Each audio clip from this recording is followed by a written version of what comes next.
Depuis une semaine et demie, les choses deviennent de plus en plus obscures car l'actualité est très chaude. En France, même si on ne va pas s'attarder sur la situation politique en France, mais devient très chaude, d'autant plus que l'on est en train de tout mêler. Et l'on mêle en particulier des éléments qui, a priori, n'ont pas de lien, et qu'il s'agit de mettre dans la même boîte pour manipuler politiquement l'opinion. Je veux parler ici de la vague d'antisémitisme, mais qui n'est pas propre à la période actuelle, qui a été peut-être mise en évidence par les médias parce qu'il y a eu en effet un certain nombre de signes antisémites qui sont apparus. Et c'est la raison pour laquelle il m'a paru intéressant aujourd'hui d'interviewer Henry Goldman qui a réfléchi à ce sujet, qui malheureusement pour lui, entre guillemets, a été très interpellé par les médias depuis quelques jours, et j'espère d'ailleurs ne pas l'user à cette tâche. Et je voudrais rappeler qui est Henry Goldman. Alors Henry Goldman est architecte de formation. Il est essayiste, il a publié 3 ouvrages. Tout d'abord, le premier, Oublier Jérusalem, une approche d'Israël, du sionisme et de l'identité juive, chez Labor en 2002. Donc vous voyez, c'est un ouvrage qui date maintenant d'il y a 17 ans, et on est au cœur du sujet d'aujourd'hui. Alors, en 2010, 2 ou 3 choses de Sonia et Dumont, publié au Territoire de la mémoire. Ce serait peut-être gentil ici d'en dire un petit mot parce que le titre est moins explicite que le précédent. C'est un ouvrage que j'ai fait. Alors Sonia, c'est ma maman d'abord. Et il se trouve que, elle était morte déjà à ce moment-là, mais de son vivant, elle avait donné une très longue interview à la Fondation Auschwitz qui essayait de récolter des récits de la part de tous les témoins qui étaient revenus des camps, ce qui était son cas puisqu'elle a été déportée à Auschwitz. Et ça avait donné un témoignage très émouvant, mais j'ai eu envie de discuter avec elle. Et en fait, l'ouvrage reprend toute son interview, mais je parle avec ce qu'elle raconte. Donc parfois, parce que je trouve que ce qu'elle dit n'est pas clair, ou bien parce que j'ai envie de compléter, ou bien parce que je sais qu'elle se trompe. Mais aussi pour apporter des éléments pédagogiques pour le lecteur, qui ne comprend pas toujours de quoi on parle. Donc c'est un ouvrage à 2 voix. Et au fond, c'est un ouvrage qui était à des fins pédagogiques, parce que je sais que les territoires de la mémoire s'intéressent beaucoup à sensibiliser les élèves du secondaire. Est-ce que c'est dans ce cadre-là que vous l'avez fait ou dans un autre cadre? Écoutez, d'habitude, je n'autoproduis pas mes bouquins, je les propose parfois. Voilà. Et Territoire de la mémoire, je pense qu'ils se sont dit qu'effectivement c'était utilisable. Ce bouquin, c'est vraiment un livre très facile à lire, oui. où j'ai introduit toute une iconographie de documents d'époque. Voilà, c'est ça. Et je pense qu'il a servi à ça pendant tout un temps. Et j'ai été amené effectivement, mais dans Territoire de la mémoire, c'est une association liégeoise. Oui, et donc j'ai été me promener plusieurs fois à Liège pour parler des suites de ce livre. Je sais qu'ils étaient boulevard d'Avroy, mais je crois qu'ils ont déménagé d'après ce qu'on m'a dit. Voilà. Et alors 2 ans plus tard, en 2012, le rejet français de l'islam, de nouveau un sujet très chaud, a publié aux presses universitaires de France. Donc on voit la raison pour laquelle je vous ai invité ici, c'est qu'il y a vraiment une vraie compétence en la matière, contrairement à beaucoup d'intervenants qui se sont autoproclamés spécialistes de la question depuis quelque temps et qui sont en train d'obscurcir, les esprits au lieu de les éclairer. Donc nous allons ensemble essayer d'y voir un petit peu plus clair. Alors, depuis quelques jours, vous êtes en congé de votre mission, de votre poste de rédacteur en chef de la revue Politique, qui est publiée depuis 22 ans, et dont le dernier numéro, c'est-à-dire le numéro 106, est consacré à conflits importés et diaspora, et là on voit de nouveau que vous êtes en plein dans l'actualité, et qui apporte pour sous-titre « Israël-Palestine, Turquie, Congo, Maroc, 3 petits points ». Voilà. la raison pour laquelle vous êtes mis en congé, vous pouvez peut-être le dire en 2 ou 3 mots. Je me lance dans l'arène électorale, Voilà. je n'en dis pas plus. Voilà, non. Simplement, Tout à fait. on considère, et j'ai considéré que c'était relativement incompatible d'être dans une revue qui doit traiter à égalité toutes les composantes de la gauche, puisque politique est une revue de gauche, et de prendre un peu plus parti pour une de ces formations. Donc par correction, je mets un pas de côté, et si par hypothèse tout arrive, je serai élu, je démissionnerai complètement. D'accord. Sinon, je reviendrai. Ce serait peut-être intéressant, bien que ce ne soit pas le sujet de notre entretien, d'expliquer un petit peu ce qu'est la revue politique. Parce qu'en fait, cette chaîne est très entendue par nos amis français, et je crois que ça vaut peut-être la peine de leur faire connaître cette revue. Bon, c'est une revue, quand elle est née il y a 22 ans, il y avait quelques expériences intéressantes d'union de la gauche au sens large. On parlait en France de la gauche plurielle avec le gouvernement Jospin. En Italie, c'était l'époque de l'Olivier. Hein, et on avait envie de travailler un peu aussi à faire débattre entre elles les différentes composantes de la gauche belge, telles qu'elles existaient à l'époque. Les choses ont beaucoup bougé depuis. Alors la particularité, et justement la grosse différence en Belgique et en France, c'est qu'on a un marché tellement petit qu'on ne peut pas se permettre d'avoir une revue par chapitre politique. Donc il a fallu construire un cadre où toutes les composantes de la gauche, alors qu'elles soient politiques, syndicales ou culturelles, se sentent accueillies et respectées. Hein, ce qui a provoqué, je dirais, une certaine éthique. Je dirais qu'à partir de là, moi comme rédacteur en chef, j'ai réussi, je pense, j'espère, à avoir des contacts fraternels et amicaux avec des gens de ces différentes formations et de ne jamais entrer dans une concurrence un peu destructive. Bon, on est dans un pays où, en Europe, la gauche ne se porte pas très bien, et si en plus on se tape dessus, c'est... Et il n'y est question que de sujets belgo-belges, ou cette revue s'intéresse également à la gauche sur le plan européen d'une manière plus générale? On avait un principe de départ et on ne s'y est pas tenu. Le principe de départ, c'est on s'occupe que de la Belgique, parce que pour parler des sujets non belges, d'autres revues francophones ont des moyens très supérieurs aux nôtres. Donc nous, on apporte ce qu'on sera les seuls à faire. Oui. Même s'il y a d'autres revues belges aussi. Hein, c'est ça. Bon, mais donc on s'occupait de ça. Et puis on s'est dit, on doit quand même parler de certains sujets qui, vus de Belgique, prennent une autre dimension. Notamment, par exemple, tout ce qui relève de l'Europe, vu sa présence institutionnelle à Bruxelles, ou bien ce qui relève de l'Afrique centrale, vu que c'était nos anciennes. C'est ça. Ouais. Mais on a quand même dérogé à ça de temps en temps, et on y a dérogé de plus en plus. Ouais. D'accord. Et donc, je voudrais rappeler que c'est une revue trimestrielle. Donc, il y en a 4 par an. Voilà. Alors, toute première question en rapport avec l'actualité que je voudrais vous poser. Ce vendredi, le vendredi 22 février 2019, Emmanuel Macron a annoncé au CRIF, donc qui est comment dirais-je, le C, je ne sais plus ce que c'est, le Conseil représentatif des institutions juives de France, voilà, qu'il allait dissoudre un certain nombre de partis d'extrême droite antisémites.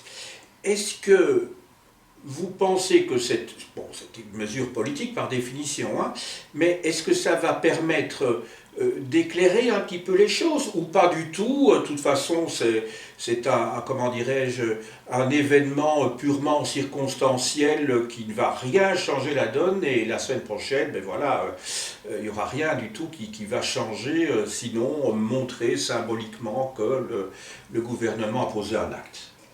Bon, ben alors je vais être confus, je n'ai jamais entendu parler d'aucune des 3 organisations Emmanuel Macron veut dissoudre. Alors peut-être que lui, je suppose, j'espère qu'il est mieux informé que moi, et il a peut-être des raisons de les dissoudre, ça va un peu les embêter, et puis alors après ils vont se reformer sous d'autres noms. Ben bon, je n'ai en fait aucune opinion. Mais sur l'acte lui-même, je veux dire, indépendamment excusez-moi, je pense que c'est pas ça qu'il faut retenir de l'intervention d'Emmanuel Macron. Hein. Ce qui est vraiment intéressant d'abord, c'est l'endroit où il fait cette déclaration. Bien sûr. Deuxièmement, chez qui il a prévenu avant de faire cette déclaration. Et surtout... c'est intéressant, on pourrait peut-être le dire. Il a eu un contact, ça c'est un secret de Polichinelle, avec le Premier ministre d'Israël, qu'il a annoncé... ça vaut la peine d'être dit. Qu'il ferait ça. Mais il s'entend très bien, c'est d'ailleurs un des problèmes français pour lesquels Macron n'est pas le premier. Déjà sous Hollande et Sarkozy, c'était comme ça.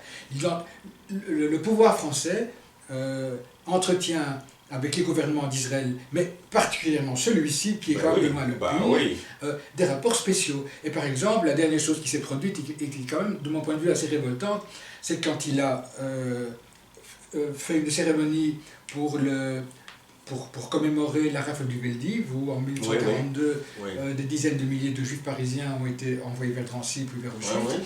Il a invité là Benjamin Netanyahou, donc le Premier ministre de France, et il s'est adressé à lui en lui tenant des chers bibi, parce que familier, comme s'ils avaient élevé des moutons ensemble. Hein, et en faisant ça, il instituait le Premier ministre d'Israël comme une personnalité représentative des Juifs de France. C'est eux qui ont été déportés. Et donc, il a collaboré à cet amalgame mortifère où les gens ne comprennent plus rien, qui est les Juifs, les Israéliens, qui est le chef de l'Inde, etc., etc. Et la déclaration qu'il a faite au CRIF, et je vous avoue, moi j'avais même zappé cette interdiction, c'est vous dire qu'à mon avis, c'était pas central. La déclaration qu'il a faite, c'était, et ce n'est pas la première fois, l'idée de dire que l'antisionisme, on arrive au sujet principal, l'idée que l'antisionisme est la forme réinventée de l'antisémitisme. C'est ça. Il ne va sans doute pas faire une loi spéciale comme certains députés de sa majorité demandent, mais il dit qu'on doit interpréter très largement, etc., et qu'on peut appliquer les lois existantes aux gens qui se disent antisionistes. Ça, c'était surtout l'événement grave. Et alors, deux mots encore sur le CRIF. Donc le CRIF, le fameux Conseil représentatif des Juifs de France, on ne sait absolument pas qui lui a conféré cette représentativité. En France, il y a maintenant 500 000, 600 000 Juifs. Est-ce que vous pensez qu'on leur a demandé leur avis? On ne sait d'ailleurs même pas très bien comment fonctionne la structure de ce CRIF. Et il apparaît de plus en plus comme un groupuscule extrêmement radical, mais pour des raisons que je ne m'explique pas bien, j'avoue. Tous les hommes politiques de premier plan et le président estiment que c'est un endroit où il faut faire des déclarations de ce genre. Et depuis Sarkozy, parce qu'avant Sarkozy, les présidents n'avaient jamais voulu... Ça commençait à basculer un peu sur Chirac. Mais Chirac avait encore la grande tradition de la politique arabe de la France, qui était plus équilibrée. À partir de Sarkozy, alors avec Hollande, c'est arrivé, ça a dépassé tout, puisqu'il s'est fait filmer à un dîner avec la famille, avec M. Netanyahou et son épouse, et sa propre épouse, je ne sais pas, compagne, je me perds, avec François Hollande, pendant que des chanteurs venaient, et il a sorti une déclaration d'amour à Israël et à ses dirigeants, devant un mec d'extrême droite comme Netanyahou. Bon. Et Macron, je ne savais pas du tout s'il allait rentrer dans ses pantoufles ou pas, mais manifestement, il rentre dans les mêmes pantoufles. Donc c'est surtout ça, cette déclaration. Alors là-dedans, je vous avoue, ces trucs, je comprends que ça vous interpelle. Voilà. Mais pour moi, ça n'a pas fait beaucoup de vagues, et ce n'est pas des gens connus. Cela dit, il y a une association juive d'extrême droite bien connue qui s'appelle le Bétard, celui-là, il a dissous pas. Pourtant, il est aussi responsable d'un certain nombre d'exactions. C'est ça. Et alors, quelques jours, enfin moins d'une semaine plus tôt, c'est-à-dire le samedi 16 février, il y avait eu donc l'interpellation, les insultes contre Alain Finkielkraut, le philosophe français, et par la suite, et tout à fait logiquement, il a été invité sur toute une série de plateaux de radio et de télévision, pour expliquer sa vision des choses, et en particulier pour cibler la gauche radicale, et il a dit en fait que l'antisémitisme était très répandu dans la gauche radicale en France, et c'est le trait qui est particulièrement choquant, me semble-t-il, parce que répandu déjà, c'est exagéré, mais le trait, alors, peut-on expliquer, enfin, vous n'êtes pas psychanalyste, mais d'essayer de comprendre un petit peu, en tout cas, s'il y a un vrai message politique, ou si ça relève simplement de la psychologie d'Alain Finkielkraut. Non, c'est loin d'être un imbécile. Donc oui. Il a le grand problème de Finkielkraut, que moi je l'identifie, et c'est assez étonnant, vu qu'il est lui-même d'origine immigrée, mais c'est un peu comme Éric Zemmour, on va dire, la nostalgie de la France éternelle, qui est en train de perdre sa substance parce qu'elle est dissoute par cette immigration qui n'est pas très respectueuse, qui n'honore pas le drapeau français. Une des déclarations les plus révoltantes de Finkielkraut, c'est qu'alors qu'on honorait l'équipe de France métisse, black, blanc, beurre, il a dit il n'y a pas de raison de se réjouir, pour moi elle est surtout black, black, black. Voyant qu'il y a très peu de blanc dans l'affaire. Et tout le discours de Finkielkraut est un discours décliniste un petit peu, où il se plaint que les populations d'origine immigrée et les migrants qui arrivent toujours sont en train de dissoudre cette France éternelle. Alors là-dedans, bon, est-ce que les nouvelles migrations, est-ce que les musulmans notamment, parce que c'est un peu l'obsession de ces deux-là, seraient porteurs d'un nouvel antisémitisme? C'est clair, il y a une forme d'antisémitisme qui est spécifique à ces populations-là. Oui. Mais il y a un antisémitisme, vieil antisémitisme, qui est tout à fait spécifique à la vieille France franchouillarde. Bon, c'est pas les musulmans qui ont inventé Pétain, Maurras, Drummond, Léon Daudet, tous ces gens-là, il y a une vieille tradition. Et là, ce qu'il y a, c'est qu'en fait, ces deux traditions, d'une certaine façon, sont en train de s'additionner et sont décuplées par les réseaux sociaux et par cette espèce d'ambiance complotiste où on sait bien que les francs-maçons, les juifs, enfin tout, et les juifs francs-maçons, ce sont à la base d'un complot. Et alors, tout circule, évidemment. Hein, et vous avez les bobards les plus incroyables qui sont crus, par exemple, et que ces deux types de populations sont prêtes éventuellement à gober. Par exemple, quand il y a eu les attentats du 11 septembre, le bobard qui a circulé à ce moment-là, c'est que tous les juifs avaient reçu un SMS peu de temps avant et ils sont tous partis. Comme ça, ils n'étaient pas morts. L'air de dire, c'est le Mossad qui a fait sauter ces trucs. Bon, voilà, on en est jusque-là. Mais ça existe, ça a des effets. Et il faut bien savoir, donc, il y a un certain lien entre ce qui se passe au Moyen-Orient, la manière dont, notamment la France, plus que la Belgique et les autres pays européens, réagit à ce qui se passe là-bas et la montée de l'antisémitisme ici. Bon, on a cité maintenant des chiffres, mais toutes les institutions qui s'occupent de la lutte contre le racisme, comme la nôtre, UNIA, montrent bien... Vous pourriez peut-être expliciter le sigle. Alors UNIA, c'est pas un sigle, c'est un nom comme ça, c'est le nom du Centre interfédéral de lutte contre les discriminations. C'est ça. Qui s'occupe du racisme, mais aussi de l'homophobie, mais aussi des handicapés qui ne peuvent pas passer avec leur charrette. Et c'est à UNIA que vous allez vous plaindre si vous êtes victime d'une discrimination. Voilà. Et donc c'est l'institution fédérale, le service public, qui liste les discriminations sur base des plaintes. Donc, voilà. Et on voit bien qu'il y a chaque fois qu'il y a une opération d'Israël au Liban ou à Gaza, il y a une montée des actes antisémites ou des propos antisémites ou des tags antisémites. Et donc ça montre bien, alors probablement que les gens qui les font se sentent en solidarité avec les populations visées par Israël là-bas, et on peut se dire que c'est probablement plutôt des personnes de culture musulmane. Hein, voilà. Il n'y a pas de honte à dire ça.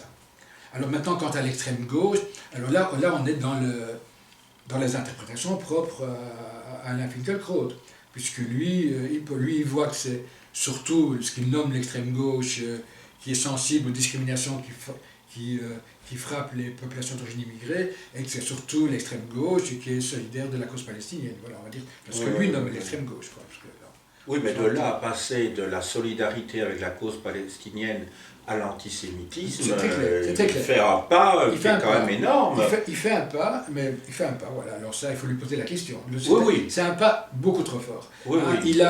C'est ce très répandu que je trouve, parce que, bon, il visait, bon, nous en avons parlé hors caméra, Badiou et Aude Lancelin en particulier. Mais de là à en faire une généralité, même ceux-là, ça ne se justifie pas non plus, on est bien d'accord. En fait, ce qu'il reproche à des intellectuels qui sont ses adversaires, c'est de considérer que peut-être qu'on en fait un peu trop. Voilà. Hein. Donc, alors là, il faut un peu voir le contexte de ces derniers débats. Hein.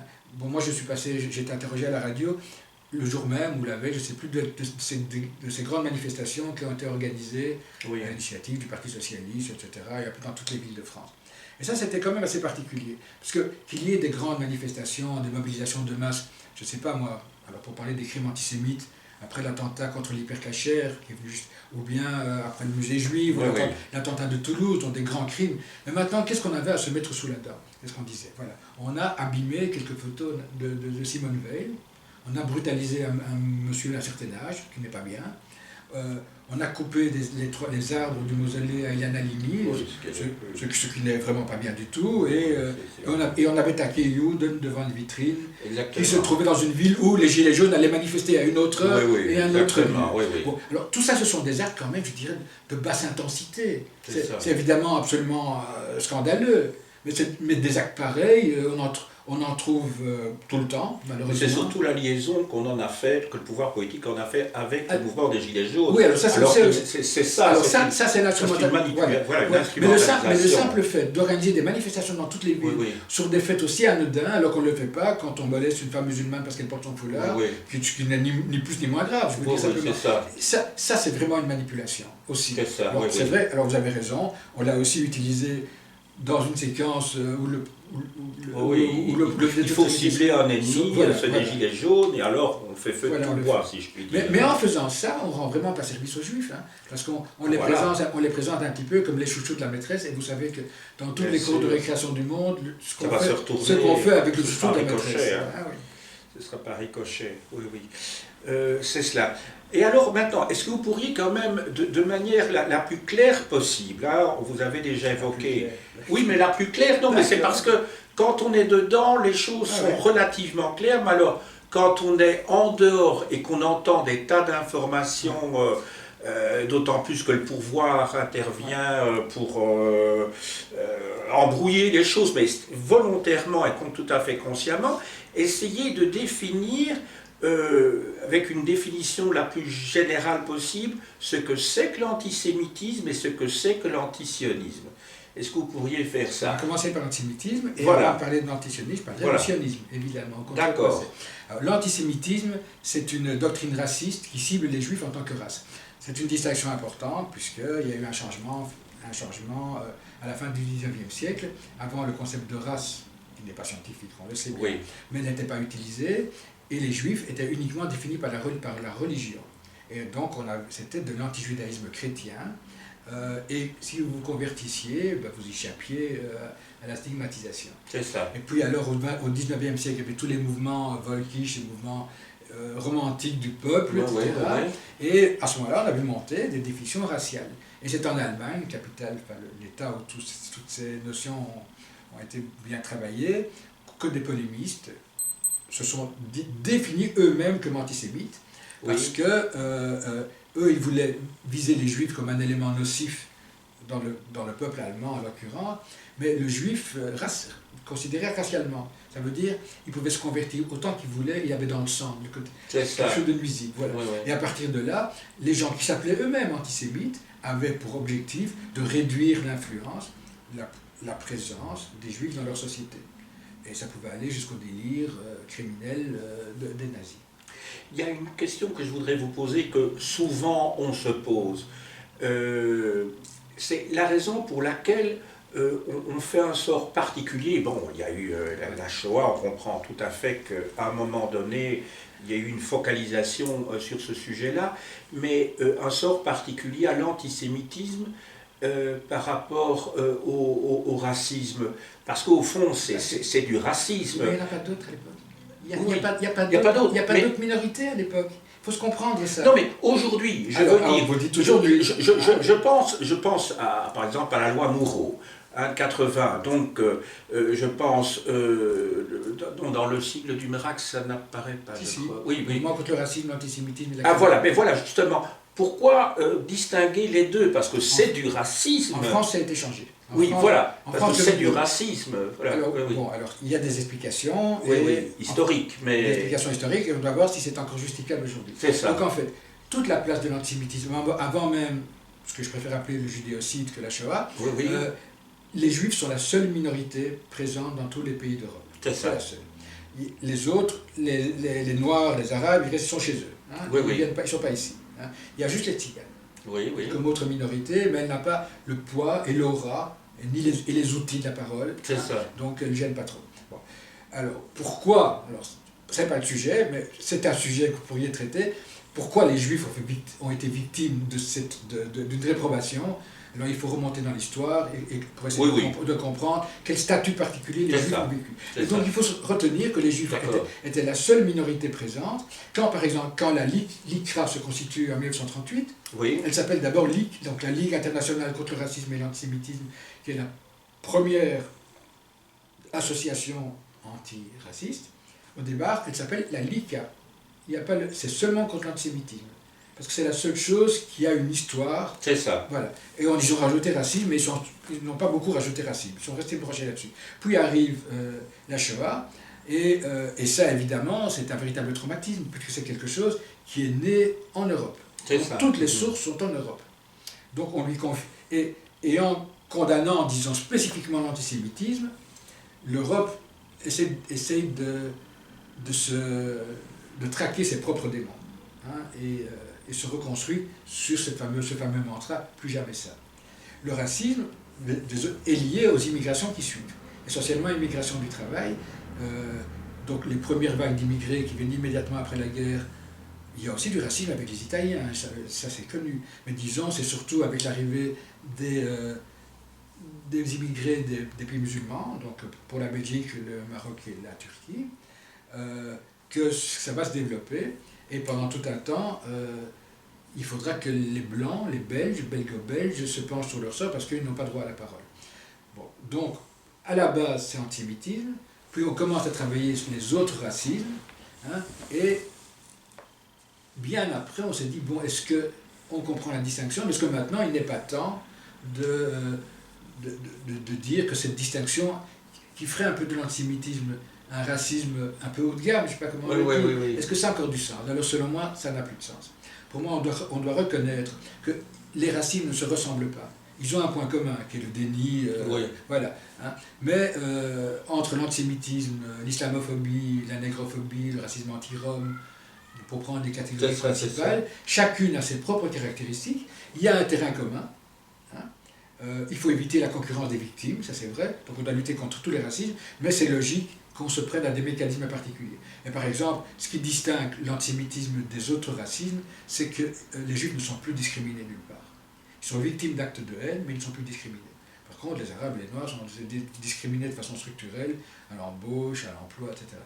Mais donc c'est une vraie question. Et moi je suis de ceux qui pensent qu'on doit nommer les différents racismes, tous, pas dire simplement c'est du racisme. Je suis d'accord. On doit nommer l'antisémitisme, mais on doit nommer l'islamophobie, mais on doit nommer la négrophobie, et chacune doit être combattue avec une partie qui est spécifique et une partie qui est commune à tout.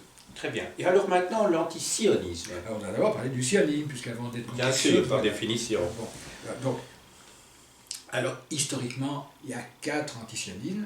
On doit revenir à ce qu'est le sionisme. Le sionisme est une doctrine qui naît. Alors, le fondateur du sionisme est un journaliste viennois qui s'appelle Theodor Herzl, et qui est un juif assimilé, lui, et qui est complètement tourneboulé par l'affaire Dreyfus. Et il se dit, si même en France, le pays de la Révolution française, le pays des Lumières, le pays a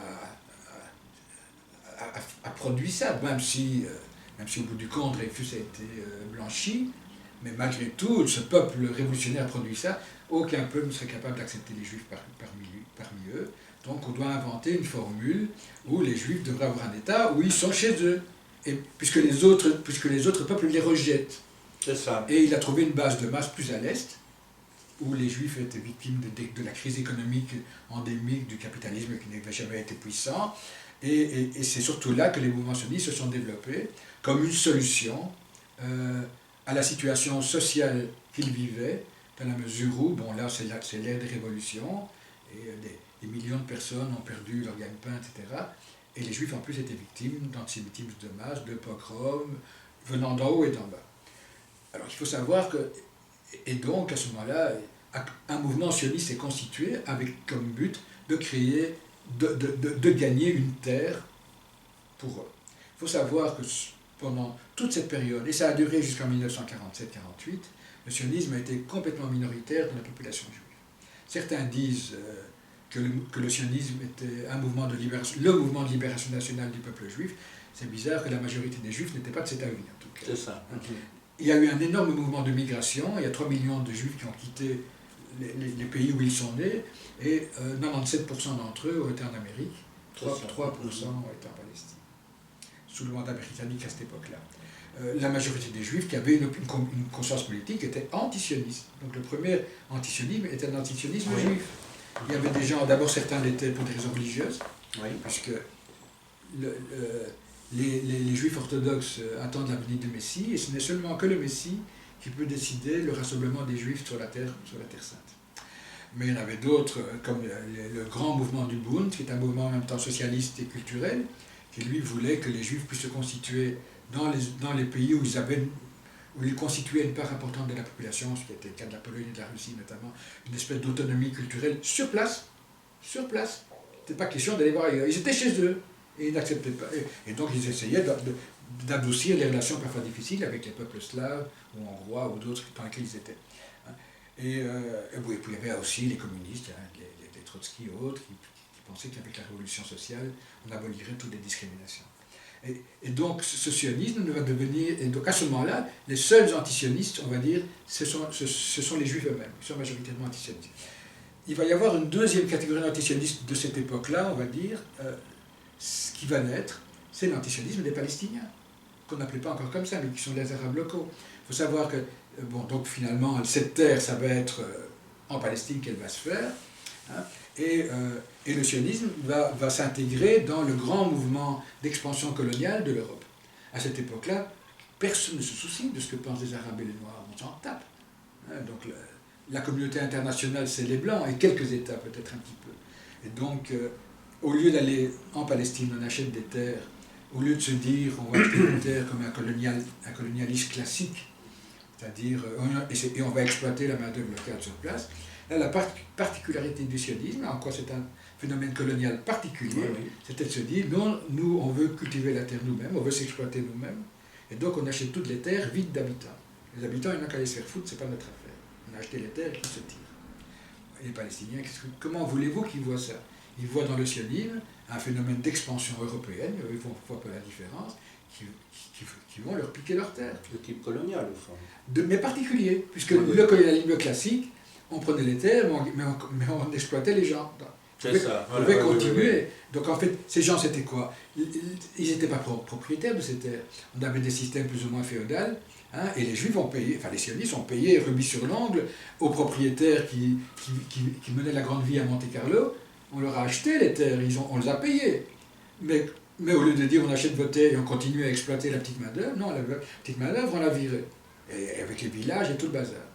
Et puis est arrivé ce qui s'est passé pendant la Deuxième Guerre. Les bateaux qui emportaient les rescapés des camps ont été repoussés de partout. Personne, aucun pays ne voulait les accueillir. Il y a la fameuse histoire de l'Exodus.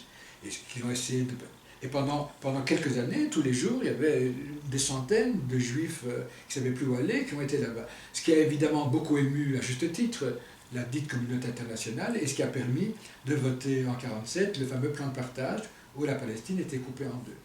C'est un plan de partage qui a été, il faut regarder, pas très équitable. Mais en tout cas, tous ceux qui se sentaient solidaires des Arabes locaux étaient contre, puisque ça aboutissait à entériner un processus d'expulsion. Bon, donc ils étaient, eux, je ne note pas dans les détails parce que ce n'est pas le sujet, mais ça permet d'expliquer pourquoi les Palestiniens, eux, étaient antisionistes. Tout à fait. Et tous ceux qui se sentaient solidaires des Palestiniens l'étaient aussi. Et les immigrants, donc ça c'est pour les peuples coloniaux du monde, vous voyez bien qu'il y avait quelque chose qui ressemblait, et les diasporas issus de ces autres colonies aussi. Parce que pour eux, le sionisme n'est qu'un avatar particulier, c'est vrai, du colonialisme européen. Bon, ça c'est le deuxième antisionisme. Puis il y a un troisième antisionisme, qui est l'antisionisme de la gauche. Alors ça remonte à l'affaire Dreyfus. Vous vous souvenez, Théodore Herzl tire de l'affaire Dreyfus l'idée que les Juifs ne seront jamais acceptés. Hein, d'une certaine façon, ça il l'a écrit, d'une certaine façon, c'est normal que les peuples les rejettent. Et donc on a en tiré des conséquences. Mais la gauche n'a jamais accepté ça. La gauche, elle s'est battue pour réhabiliter Dreyfus. Elle s'est battue pour que la minorité juive accède à l'égalité citoyenne. Et donc elle n'était pas d'accord avec des gens qui voulaient retirer les Juifs des pays où ils étaient. Donc là, c'est aussi un antisionisme qui a duré longtemps. Alors, je dirais que des choses ont changé à partir de 1948, mais historiquement, c'est le troisième antisionisme. Et aucun de ces antisionismes ne peut être considéré comme antisémite. Ni l'antisionisme des Juifs, et l'antisionisme des Palestiniens, c'est un antisionisme anticolonial. Oui. Et alors, une quatrième sorte d'antisionisme, et c'est ça qui brûle tout. C'est l'antisionisme antisémite. Et c'est vrai que les objections qu'on pouvait avoir, mais qui étaient modernes, à tout le processus de colonisation de la Palestine, ont été récupérés par les antisémites, les vieux antisémites, hein, pour un petit peu habiller d'une façon plus acceptable leur hostilité fondamentale vis-à-vis des Juifs. Et pour eux, par exemple, le sionisme, ce n'était que la nouvelle forme du vieux complot juif pour dominer le monde. Et ça a continué tout le temps, et de tous les côtés. Donc il y a, y compris, par exemple, il y a une énorme campagne antisémite en Union soviétique sous Brejnev, qui a abouti à l'exil d'1,5 million de juifs soviétiques, mais c'était antisioniste, attention, c'était pas antisémite. Il y a eu une purge dans le Parti communiste polonais en 1968, une fraction de Polonais de souche contre une fraction, il y avait beaucoup de juifs, hein, mais c'était antisioniste, attention, c'était pas antisémite. Hein. Et dans certains propos de leaders arabes, c'est pareil. Hein, antisioniste, mais on voit bien que c'est le vieux complot juif et que les juifs de tout temps ont comploté contre ceci, contre ça. Et ça est en train de revenir aussi chez nous à travers cette ambiance complotiste, hein, où les vieux mythes antisémites sont réactivés. Et évidemment, ça c'est l'interprétation ou antisionisme, cette variété-là d'antisionisme et de l'antisémitisme. Mais c'est pas la peine d'en rajouter. Vous fouillez un petit peu et vous voyez bien que c'est de l'antisémitisme. Parce que c'est vu par la haine du juif, par les discriminations, etc. etc. Enfin, mais au fond, Finkielkraut, il brouille les pistes, parce qu'au fond, là, il confond une forme d'antisionisme, éventuellement, avec l'antisémitisme, quand il attaque la gauche dite radicale, quand il fait référence à Audencelin, etc., c'est pas du tout... pour moi, il n'y a pas du tout d'antisémitisme de leur part. Enfin, moi, je ne le lis pas, en tout cas. C'est ça un petit peu... Dans l'époque que nous vivons, c'est effectivement cette confusion. Donc effectivement, pour vous, manifestement, pour moi aussi, c'est une véritable confusion. Et alors j'ai peur que ce que je vais dire maintenant va vous paraître justement du complotisme. Mais vous savez que l'État d'Israël dispose non seulement d'une excellente armée, mais aussi d'un excellent appareil de propagande. Et ce que fait maintenant, enfin, la manière dont agit ce gouvernement d'alliance de la droite extrême avec l'extrême droite n'est pas très populaire. Et on sent bien, ils le savent très bien, que ça provoque dans de nombreux pays une réprobation de plus en plus large, qui ne se limite pas à la petite gauche.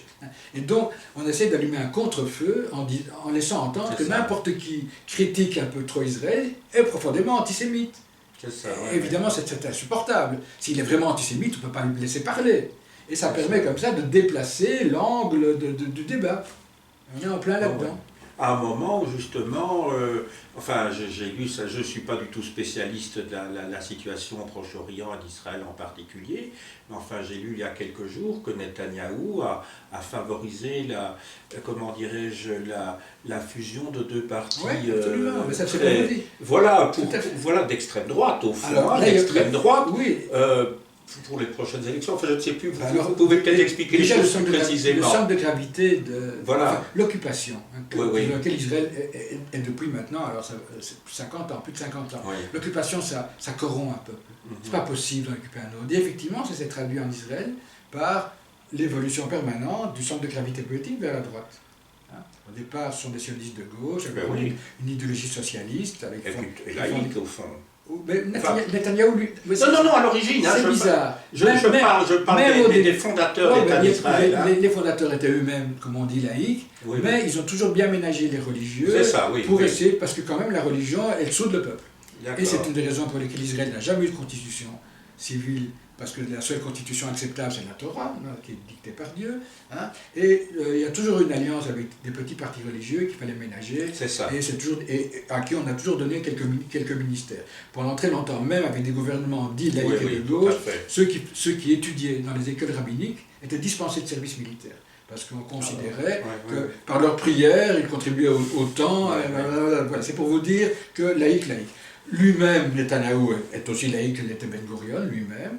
Mais c'est vrai qu'il y a la très forte montée avec l'occupation d'un intégrisme juif, puisqu'en fait, au départ, donc je vous ai dit que les religieux au départ étaient plutôt antisionistes, parce que voilà, mais surtout depuis 1967, avec la reconquête de Jérusalem, du mur dit des lamentations, etc., il y a eu un virage et les principaux courants religieux disent que c'est un signal de Dieu qui nous a permis de retrouver les lieux saints, etc. etc.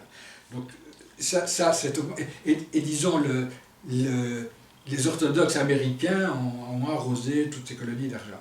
Alors ce qui se passe, c'est que régulièrement, Netanyahou voit apparaître des rivaux, alors, je vous à peine dire sur sa gauche, enfin moins à droite que lui.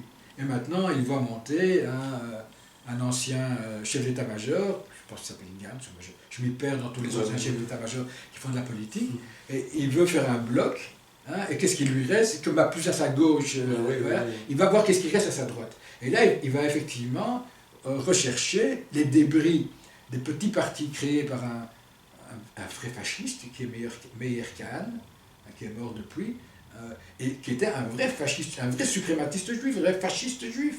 On ne voit pas pourquoi il n'y aurait pas de fascistes chez les juifs. Hein. Bon, bref, voilà. Il y en a aussi, et donc c'est avec ceux-là qu'il veut faire alliance. Hein, et maintenant, il dit, les prochaines élections, c'est la droite contre la gauche. C'est comme si vous me disiez, en Italie, la bataille entre la droite, entre Salvini et Berlusconi. Berlusconi, ce serait la gauche. Ça, c'est le paysage israélien actuel. Et donc, vous avez bien lu, il essaie de gonfler un partenaire à droite pour faire un bloc très à droite. C'est ça.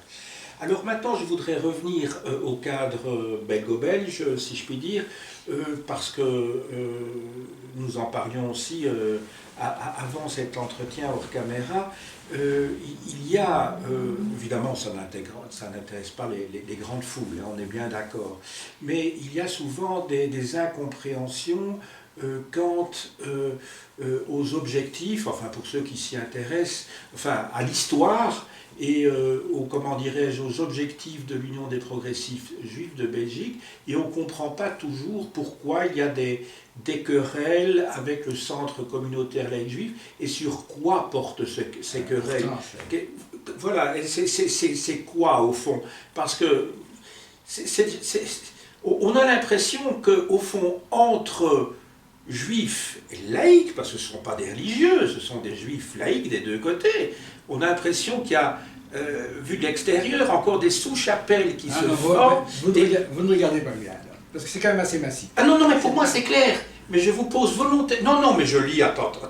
Je joue à l'ingénu, je suis ici dans une position de journaliste. Oh, ouais. Non, je ne suis pas ici pour faire une interview à mon intention, elle est destinée à éclairer. Bien entendu, je suis au courant de ce qui se passe des deux côtés, mais je voudrais que vous éclairiez à destination de nos auditeurs, nos auditrices, la différence. Est-ce qu'il y a quand même un arbre commun, enfin un tronc commun, d'où ces deux branches se sont dégagées? Qu'est-ce qui s'est passé et à quel moment se situe le point de rupture et à quel sujet? C'est ça en fait. Ok. Bon c'est bien que vous utilisiez la métaphore de l'arbre parce que c'est exactement ça. Les fondateurs du CCLJ sont issus du PJB. Ah, c'est ça, oui. Voilà. En fait, tous ces gens appartiennent à la même souche qui est la souche des communistes juifs. Bon.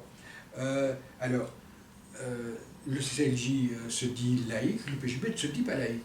Il pourrait parfaitement y avoir des croyants à l'UPJB, ce n'est pas notre souci. C'est ça. La différence ne vient pas de là. Et d'ailleurs, oui, alors sur la question de la laïcité, il faut aussi savoir que la communauté juive bruxelloise est très largement sécularisée. Il y a des croyants, mais ce n'est pas des orthodoxes. Hein. Vous ne verrez jamais comme à Anvers, même quand vous allez à la sortie de l'office du vendredi de la grande mosquée, de la grande synagogue, de la Régence, oui. Les gens qui sortent, ils sont habillés comme vous et moi, et s'ils ont une kippa, déjà dans leur poche dès qu'ils sortent. Bon, contrairement à Anvers où on ne sait pas dans quel siècle on est, près de la gare, quand on se balade près de la gare. Voilà. Mais donc, au départ, c'est simplement, je dirais, une rupture générationnelle. Les gens qui sont plus jeunes que les fondateurs de l'UPJB avaient envie d'avoir un peu leur espace. Et au départ, j'avoue qu'on ne voyait pas très bien la différence. Et ça se situe vers quelle époque? Dans les années 60, oui. Milieu des années 60. Mais ce qui va changer fondamentalement autour de la guerre des 6 jours, c'est que le CCJ est devenu sioniste. Alors qu'est-ce que ça veut dire ça, hein? Ça veut dire, tandis que l'UPJB pas. Donc, alors c'est bizarre, parce qu'un sioniste, normalement, c'est quelqu'un qui décide que sa place comme juif est en Israël, et tous ces gens sont très bien ici. Hein. C'est une nouvelle façon. Il y a d'ailleurs une boutade qui dit qu'aujourd'hui un sioniste, c'est un monsieur ou madame qui donne de l'argent à un deuxième pour envoyer un troisième en Israël, c'est comme ça. Mais est sioniste, aujourd'hui, quelqu'un qui dit que, dans cette nouvelle acception, que le centre de la vie juive internationale, c'est Israël. Et ça aboutit d'abord à une espèce d'identification. Donc on fait partie de ce peuple, on fait partie de cette collectivité nationale. Oui, oui. On en importe la culture. Donc alors que l'immense majorité des Juifs de Bruxelles sont ashkénazes, donc de tradition yiddish, on va leur apprendre l'hébreu, qui est la langue l'hébreu moderne, la langue qu'on parle en Israël. On va dans le mouvement de jeunes, on va d'abord donner à chacun des noms hébraïques. On va truffer tout ça. On ne part pas en colonie, on part en maranais. Il n'y a pas de moniteur, il y a des madrichim. Enfin, tout ça, c'est un langage. On essaie d'implanter, etc. Pour, en tout cas, et ça a notamment comme effet un peu de désinsérer, je dirais, la communauté juive, enfin ce mouvement juif, de la population belge. L'UPJB est foncièrement... Donc vous parliez plutôt alors du CCJ. Je crois que c'est oui, c'est bien clair. Ils sont révolutionnistes, et les conséquences, quand on n'émigre pas en Israël, c'est de faire venir Israël ici. Donc c'est de vivre autour de ça. Ça aboutit évidemment à une certaine, exaltation de la singularité juive, etc. etc. Alors le PJB, c'est beaucoup plus flou, parce que la réalité est floue. Donc le PJB se dit fondamentalement passionniste, donc diasporiste. Elle considère que nous n'avons pas d'autre centre que là où nous vivons, dans la vieille tradition du Bund dont je vous ai parlé tout à l'heure. Donc le fait de vivre en diaspora n'est pas une anomalie, c'est la modalité naturelle et normale. Et d'ailleurs beaucoup d'autres diasporas sont en train de découvrir la même chose, de l'existence juive. L'existence juive est naturellement diasporique. Et on n'a pas besoin d'un substitut à la perte de la religion, à la perte de la culture. Voilà. Ce qui est en fait ça. Israël remplace toutes ces pertes. Donc nous, on est conscients de ces pertes à l'UPJB. Donc on sait bien que c'est mouvant. C'est ça. Voilà. Mais tant que nous existons, nous continuons à mettre en commun cette part de notre identité qui est juive. Et qui est liée à quoi alors? Quelle est c'est une question que je pose. Quelle est au fond la part de, entre guillemets, de judéité parmi les membres du PJB? Si au fond il n'y a pas l'aspect religieux, on l'évacue. L'aspect génétique aussi, j'imagine qu'on n'y fait pas, ça va de soi, on n'y fait pas référence. Qu'est-ce qu'il y a encore sinon le fait qu'on a eu des ancêtres et que donc on est concerné par au fond les ancêtres? Dans 3 générations, je ne sais pas ce que ce sera. Voilà, c'est ça. Je ne sais pas. Et personne ne peut savoir ça d'aucun peuple. Normalement, d'accord. Ce qui se passe maintenant, c'est que pour la première fois depuis des siècles, il n'y a plus rien qui empêche les juifs de se mélanger. Les mariages vont dans tous les sens, etc. Donc vous avez des identités beaucoup plus multiples. Ce que je peux dire maintenant, ce qui reste par exemple, c'est des choses qu'on n'a pas. On n'a pas de grands-parents dans les Ardennes. On n'a pas encore l'ancrage de ce genre de choses-là. Et essentiellement Bruxelles et Anvers, en gros. Oui, par ailleurs, mais même... Il y a urbain et deux villes. Ok, mais il y a des gens à Bruxelles et Anvers qui ont encore des grands-parents dans les Ardennes. Parce que Bruxelles elle-même... Oui, mais je parle parmi les... mais on n'a pas cet ancrage dans le territoire. C'est ça. Et pour le moment, alors on va dire, les jeunes maintenant du PJB ont encore des grands-parents qui ont été cachés pendant la guerre.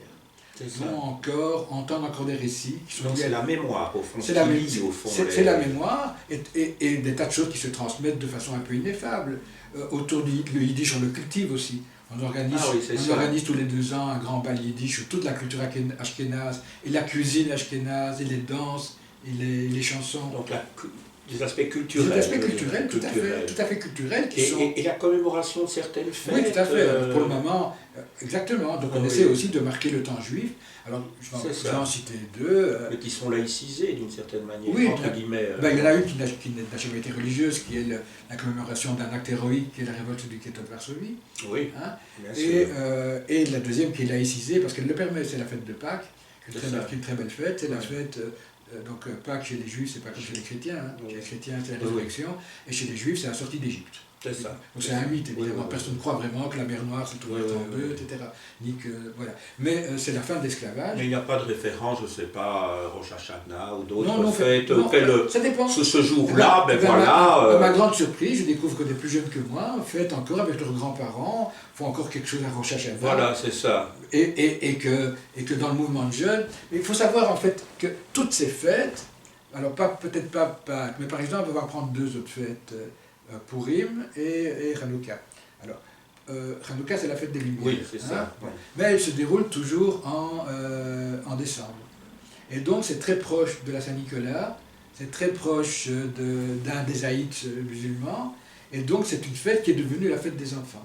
C'est ça. Et donc, c'est une façon de traduire des aspirations universelles à travers une culture particulière. Voilà. Ce qui est quand même très savoureux. Oui, oui. C'est beaucoup, sinon on ferait tous Halloween comme les Américains, on perdrait tout à fait cette Tout à fait. Purim, c'est une fête, alors elle, ça commémore ce qu'on apprend dans la pièce de Racine, Esther, donc la reine juive du roi Assuérus qui a démonté un complot, etc., etc. C'est une fête qui se passe à peu près au carnaval. Eh bien, c'est une fête costumée. C'est ça. Il n'y a aucune raison, mais elle est devenue costumée parce que pour s'adapter. Bon, on va vous dire, c'est une modalité particulière de vivre de l'universel à travers ce qui reste encore d'une culture particulière. Alors, c'est tout à fait clair. Là, je crois que vous répondez, je crois, à une question qu'on se pose souvent à propos de ces juifs qui ne sont pas particuliers, mais qui, pour certains, sont vécus comme particuliers. Alors, on doit quand même ajouter encore ce petit fait-là, mais qui est uniquement réactif.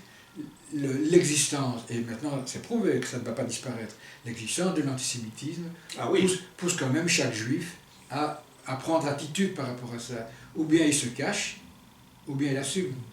Et peut-être qu'il assumera avec plus, alors évidemment il faut le faire pas de façon véhémente, c'est jamais malin, mais avec aisance. Moi je n'ai aucun souci, donc je l'assume. Voilà. Tout à fait. C'est ça. Tout à fait. Tout à fait. Ce serait peut-être, vous parliez tout à l'heure de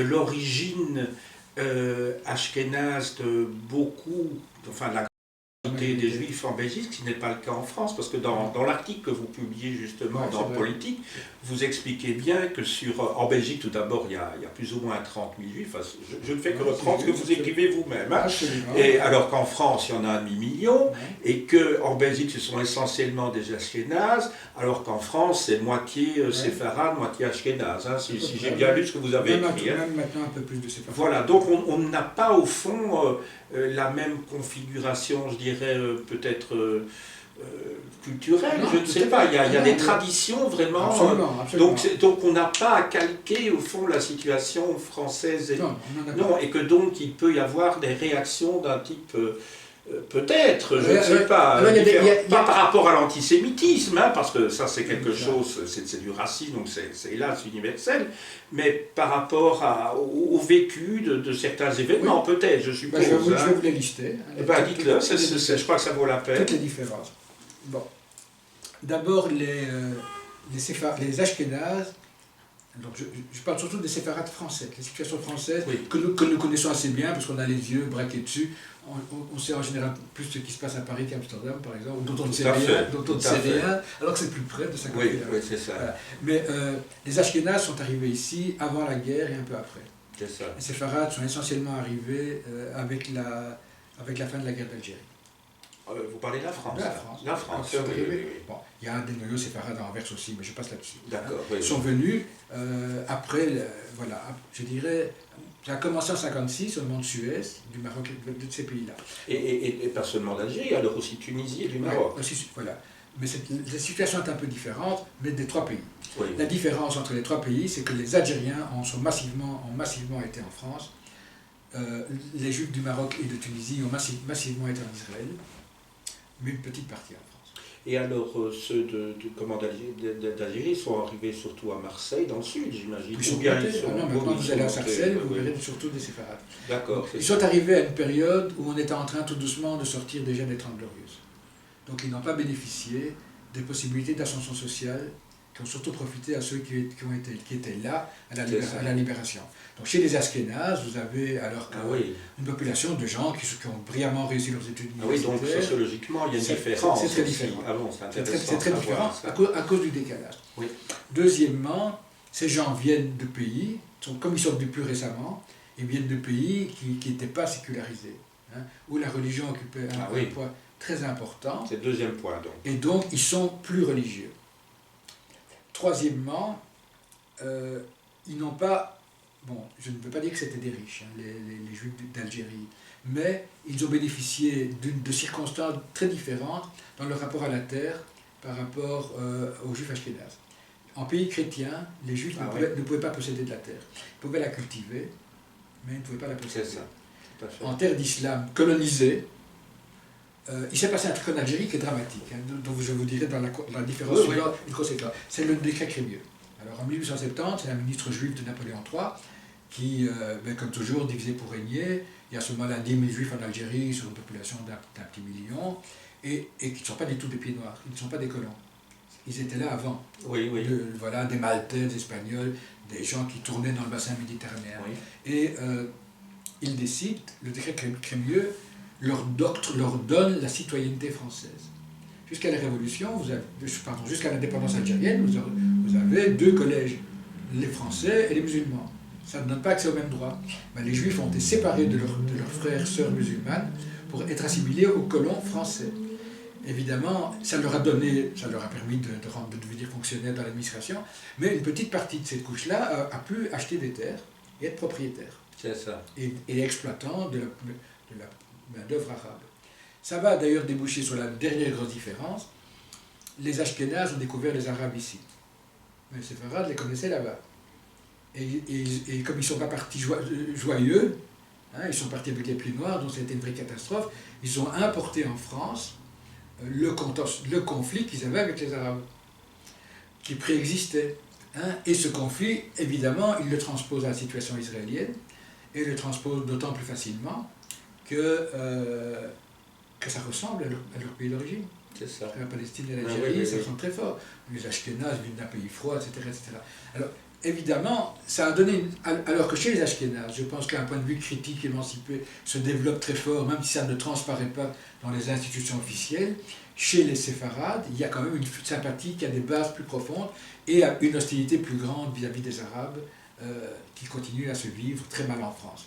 Nous n'avons pas ce conflit en Belgique, c'est pour ça que cette question est beaucoup plus pacifiée chez nous. C'est ça. Mais écoutez, en tout cas, je vous remercie. Je crois qu'on a fait le tour de beaucoup de choses. On est parti de l'actualité et puis finalement, en fin d'entretien, on débouche sur des visions historiques beaucoup plus larges. Mais je crois qu'on a été au cœur, en tout cas, du sujet que je vous avais proposé au départ, antisémitisme et antisionisme.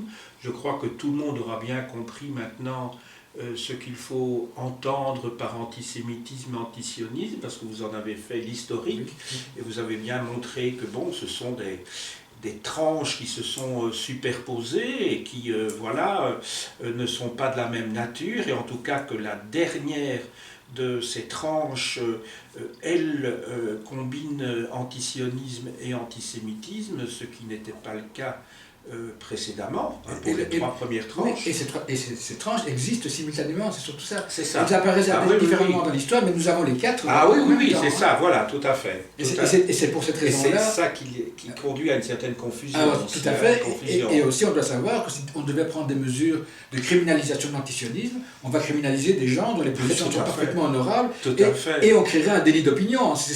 Voilà, ah oui, bien entendu, ce qui serait dans le cas d'une démocratie, d'un pays qui se veut encore démocrate, en tout cas pour l'essentiel de ces aspects, même si on peut en douter, mais on peut le dire de toutes les démocraties pour l'instant. Voilà. Donc en tout cas, je vous remercie vraiment d'avoir éclairé, parce que c'était l'objectif, parce que je trouve que pour l'instant, quand on écoute les informations, d'autant plus que dans les médias, quand ils interviennent sur le sujet, c'est parfois sous forme de tellement rapide que ça en devient rudimentaire, et donc ce sont presque des slogans. Et quand il y a des émissions qui sont consacrées au sujet, on invite souvent des gens qui ont des positions tellement radicales que l'on invite justement parce qu'ils font du spectacle. Oui, c'est du buzz. Voilà, ils font du show. Et donc, voilà quoi, ce n'est plus de l'information. À un moment donné, on prend des gens qui sont souvent caricaturaux et qui ne font pas des vraies analyses, parce que ce qu'on attend, c'est quand même d'avoir des informations telles que celles que vous nous avez présentées. Écoutez, je vous remercie infiniment. J'espère maintenant que nos auditeurs, nos auditrices, sur cette petite chaîne d'information pourront y voir plus clair. Donc encore un grand merci. Merci à vous.